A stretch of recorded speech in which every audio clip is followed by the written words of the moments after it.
friends, welcome to my channel. So in the today's lecture, we are going to discuss what is many to many relationship.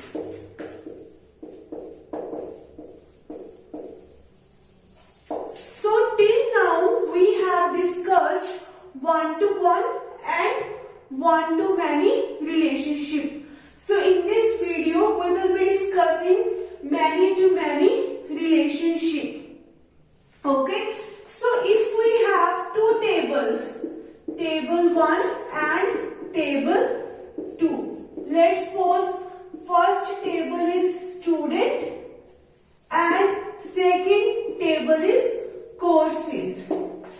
Okay. So we want to establish some kind of relationship between these two tables. Okay. So what kind of relationship we have to make between these two tables, that really depends upon your requirement. Okay. Whenever software engineer is going to make a software project, so what you will be doing? You will be getting the requirements from your clients. Okay. So on the basis of the requirements, you would be establishing relationship between the tables. Whether we need one-to-one relationship or we need one-to-many relationship or many-to-many relationship. So now let me give you one example of many-to-many relationship.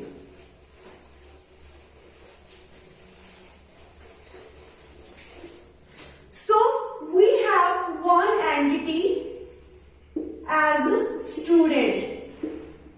So this is a one entity. Okay. Student is one entity and we have one entity as courses. Okay. We have one entity as courses. So let me tell you logically that which kind of relationship we would be establishing between these two entities. Let's suppose we have students like Aarti, Neha and Aman. Okay. And we have various courses like PHP, Java and .NET. Okay. These three courses are there. So one student can be enrolled in many courses. Okay. One student can learn more than one course. Okay. If you look at, we have a various number of learning platforms on the internet like Coursera. Okay. So what you can do, there are many number of courses available in the learning platforms. Okay. So you can enroll for the courses. Let's suppose Aarti can enroll in PHP and Java. Neha can enroll in Java and .NET. Okay. So one student can get the knowledge of many courses. Okay. So how we will be establishing relation between these two entities? So take one here. One student can enroll in many number of courses. Okay. So it is also a possibility that one student can enroll only for one course. Okay. But that really depends on the kind of project you are making. Okay. So that really depends on the requirement. In this example, I am assuming that one student can enroll in more than one course. Okay. So one student can enroll in many number of courses. Take N here. Okay. One student can enroll in many number of courses. Similarly, PHP. It is not that PHP will be studied by only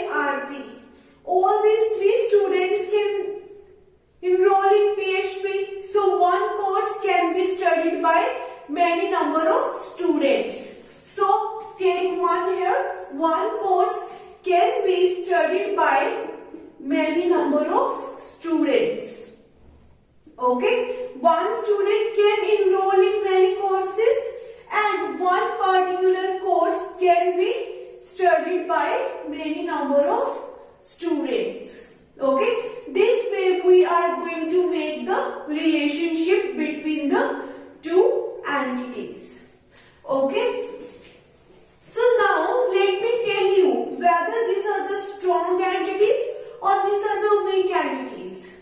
So if you look at student and courses, both are independent entities. There is no relationship or any kind of dependency between these two entities. If you delete the details of all the students, the course details is not going to be impacted. Okay, it will not be affected and you will not be deleting the course details.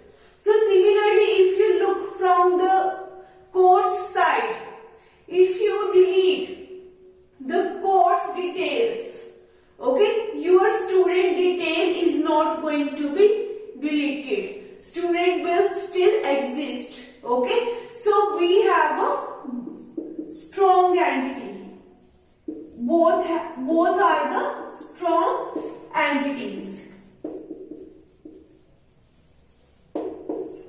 And what kind of relationship we have between the two strong entities? Strong relationship. This relationship is actually strong relationship.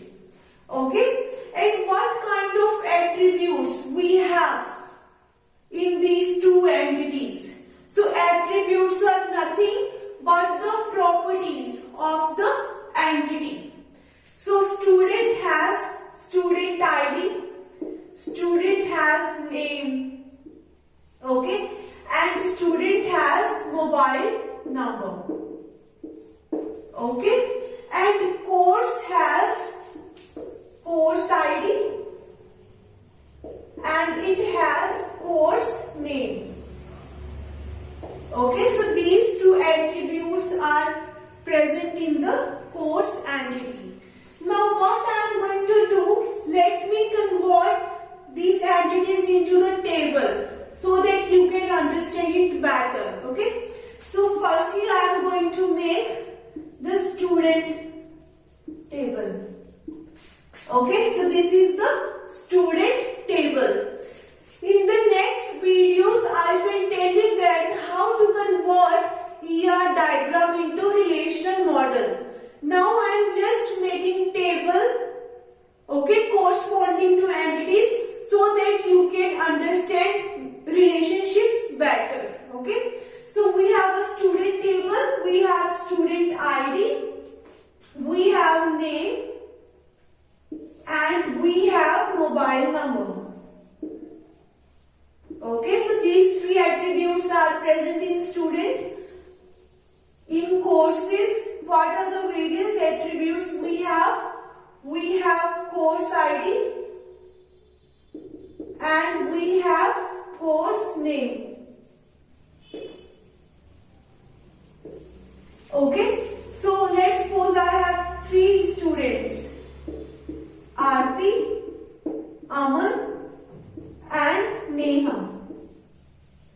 Okay, some mobile numbers are there and we have two courses. Let's suppose we have three courses. We have PHP, Java and .NET. Okay, so now till now both these tables are actually independent. If you look at this table is going to give you the details of the students, that how many number of students you have. Similarly, this table is going to give you the detail of all of the courses present. Okay, so till now there is not any kind of relationship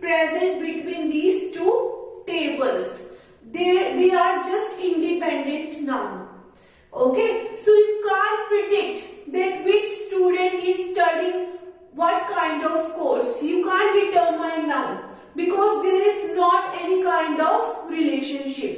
So between these two entities we have a relationship. So I already told you that to establish relation between the two entities, it is very important to have a common attribute.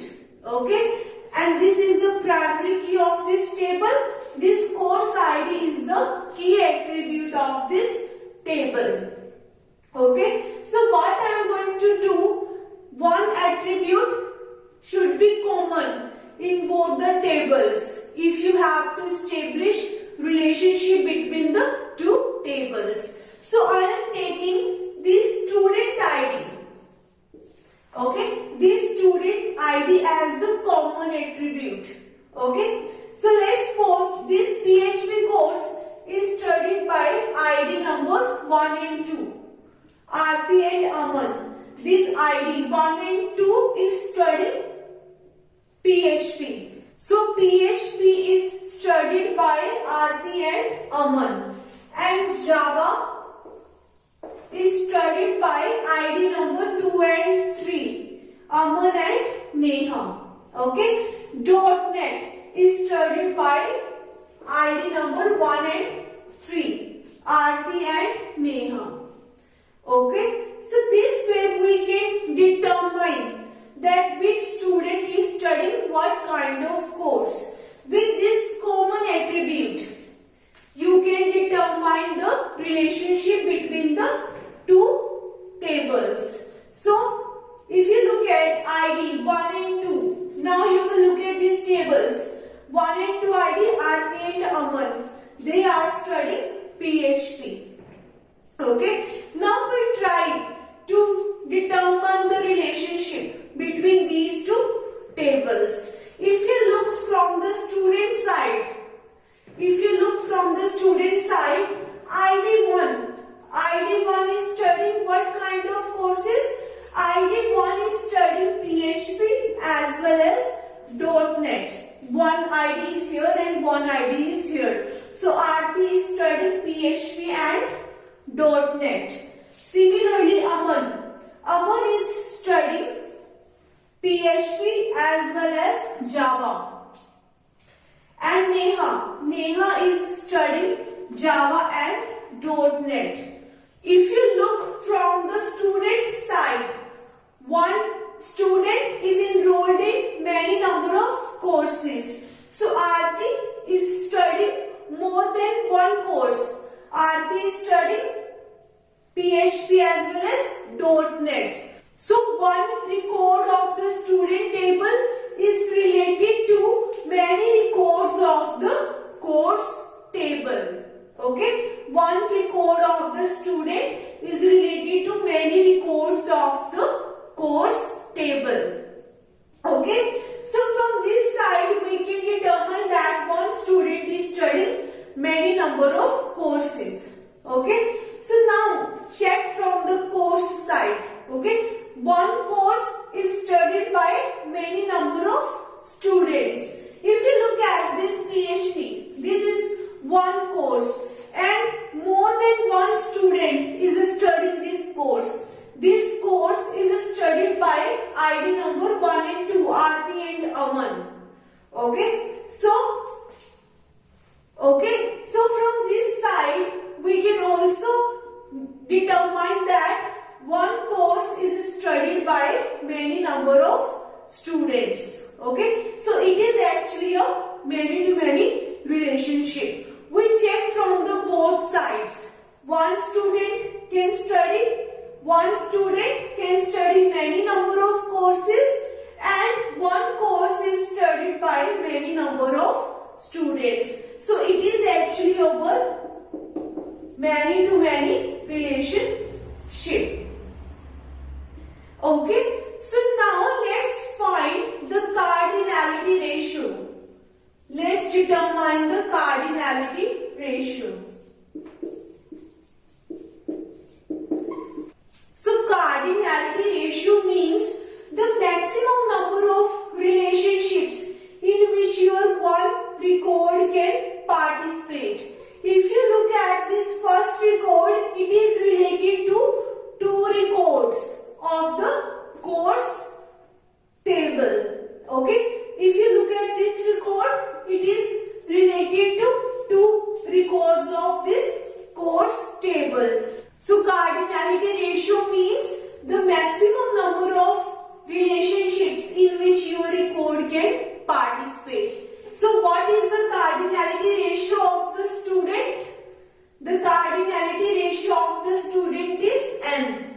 Okay, because one student is related to n number of courses at the maximum.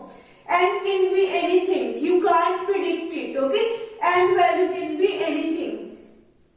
Okay, so if you look now from the course side, your one course might be related to many number of students. One course can be studied by many number of students. Okay, so the cardinality ratio of the course is actually M. Okay, one course can be studied by n number of students at the maximum. So this is actually our cardinality ratio. So I already told you that if we have many to many relationship, m to n relationship, then the cardinality ratio is going to be m ratio m. Okay, so now let's discuss the participation. Okay, if you look at the student entity, so definitely all of the students, okay, are definitely going to be enrolled in any of the courses. There would be no student who is not enrolled in any course. So all of the students definitely going to have some course. Okay, and each and every record of this student table is related to the course table. Okay, so what is the participation? We have in this table the total participation, because each and every record of this student table is related to the course table. There is no student who is not enrolled in any course. Okay, so from this side we have total participation. If you look at from this side, course side, so definitely for each and every course we are going to have some students. Okay, obviously if you are having some course, so definitely some students going to enroll in that course. Okay, so for each and every course we have, definitely some of the students are going to be enrolled in any of the course. There is no course for which we don't have any student. So from course side we also have a total participation. Okay, for each and every course we have some student. So from this side also we have a total participation. So I hope that you are clear with many to many relationship. So if you have any query, I have mentioned my email ID in the description box. You can contact me on that email ID. Thank you so much for watching my video. If you like my video, please like, share and subscribe my channel.